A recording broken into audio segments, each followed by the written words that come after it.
What's up guys, Asian here with our first of our parse videos, and today we're looking at the Magplar.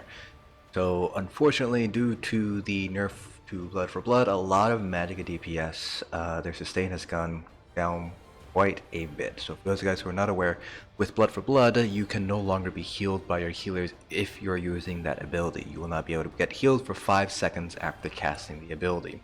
That pretty much kills the ability in PvE. So a lot of classes were using Blood for Blood in order to help sustain, since it cost health and you can just get healed by your healers in a trial. Now you can't do that anymore. So classes that have had sustain issues in the past, Magplars, Magsorks, Magicka Wardens for example, they will be seeing a drop in sustain now in Stonethorn compared to back in Grimoire due to the changes with Blood for Blood.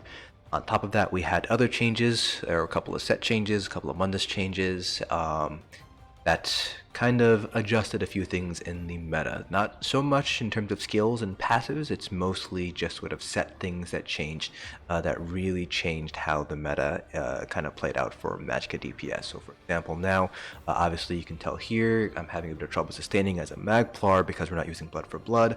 Magicka Nightblades are now very, very powerful. And Magicka Necromancers are still going to be basically the buff bitch in any sort of Magicka DPS trial group. Quite a few changes here, and for each of the classes I'll try to touch upon a little bit of how these changes in Stonethorn has affected each class.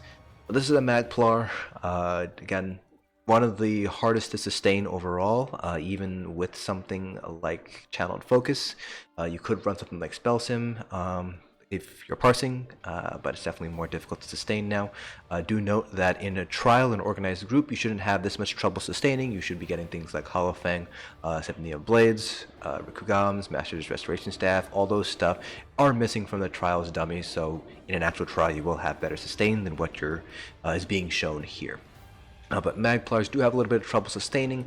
Of course, when you get into execute phase, when you're using J-Beam, your sustain is going to get better because now you obviously have a bit of a channeling ability here. J-Beam is still quite strong, so in terms of execute damage, Magplars do get quite a bit of a big boost in DPS when they start using their execute ability.